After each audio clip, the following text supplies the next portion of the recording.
गांव में रामू नाम का एक किसान रहता था। वह बेहद ईमानदार और मेहनती था। उसकी जमीन बहुत उपजाऊ नहीं थी, लेकिन फिर भी वह कड़ी मेहनत करता था। रामू के पास थोड़ा सा खेत था जिसमें वह अनाज उगाता था और अपनी पत्नी और बच्चों के साथ सादगी से जीवन व्यतीत करता था। रामू का मानना था कि ईमानदारी सबसे बड़ी पूंजी है। भले ही उसके पास ज्यादा धन दौलत न थी, लेकिन उसके दिल में सच्चाई और इंसानियत की दौलत भरपूर थी। वह हमेशा दूसरों की मदद करने के लिए तैयार रहता था।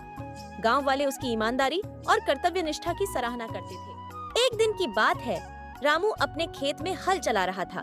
अचानक हल किसी कठोर वस्तु से टकराया। उसने खुदाई की तो देखा कि जमीन के अंदर एक बड़ा घड़ा था। जब उसने घड़ा खोला तो उसमें सोने के सिक्के और गहने भरे हुए थे। यह देखकर रामू चौंक गया। उसने सोचा, यह संपत्ति मेरी नहीं है। हो सकता है कि यह किसी और का हो।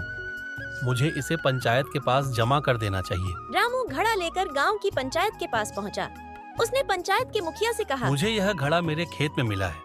यह मेरी संपत्ति नहीं है, इसलिए इसे सही मालिक तक पहुंचाना चाहिए। पंचायत के मुखिया ने रामू की ईमानदारी की बहुत प्रशंसा की और सभी गांव वालों को बुलाकर यह बात बताई।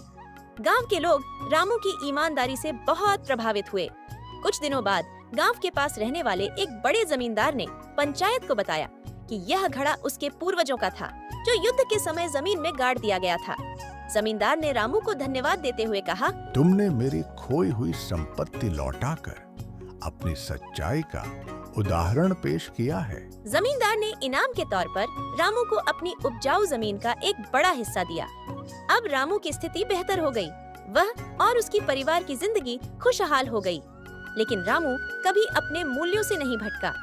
उसने अपनी ईमानदारी और मेहनत को अपनी ताकत बनाए रखा।